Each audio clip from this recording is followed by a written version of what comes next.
La Saó, que significa la terra al bon punt, és el nom d'un col·lectiu format per 5 persones que volen viure del camp i pel camp, desenvolupant l'agroecologia, treballant la terra i comercialitzant les verdures de forma directa al consumidor. Tenen els camps repartits per la comarca de la Garrotxa i cultiven hortalisses ecològiques, locals i de temporada.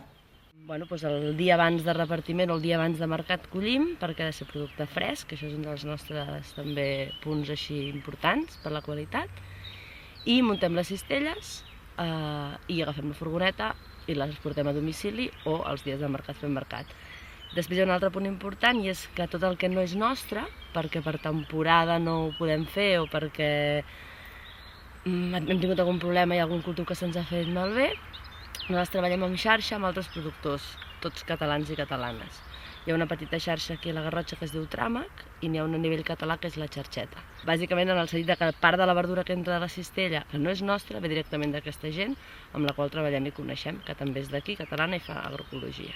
La Joana ens ha explicat quina és la diferència entre ecològic i agroecològic. A nivell productiu, nosaltres no tirem productes químics, no fem servir insecticides, ni pesticides, ni abonos químics, etc.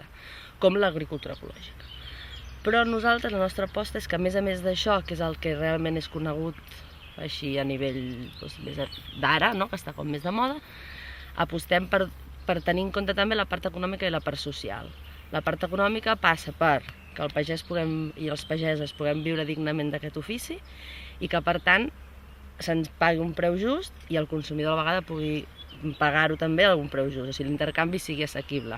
Per tant, tallem amb els intermediaris totalment. I llavors nosaltres volem canviar una mica el model de relació entre producció i consum. I a nivell més social és això també, que a nivell de productors volem crear xarxa, o sigui, volem que la paraula cooperació estigui per davant de la paraula competència. Els podem trobar al Mercat dels Dilluns d'Olot i al Mercat de la Canya. Els dimecres a la tarda reparteixen cistelles a les cooperatives de consum i als punts de recollida, que són Can Jan Janot i la Nutrex, i també a domicili. Per poder fer una cistella dels seus productes només cal entrar a la pàgina web. Llavors, si vols agafar cistella, entres a la web, que és www.pagesosagroecològics.com, i allà posa donar-se d'alta de nou usuari. T'has de donar d'alta, nosaltres ho rebem, et donem un nom d'usuari i una contrasenya, i tu, des del divendres a la tarda, que t'enviem un mail dient «Ei, ja tenim el catàleg penjat», ens actualitzem cada setmana un catàleg de verdura i de fruita i de làctics, pa, altres productes de companys d'aquí de la Garrotxa que fan aquests productes. I llavors de divendres al vespre fins dilluns al vespre, tu entres amb la teva usuari i la teva contrasenya, fas la comanda, dius, mira, ho aniré a buscar, m'ho porteu a casa. Doncs és així de senzill, gràcies a la Saó, poder consumir productes de qualitat i fets per la gent de la comarca, assegurant la frescura òptima del producte i la procedència.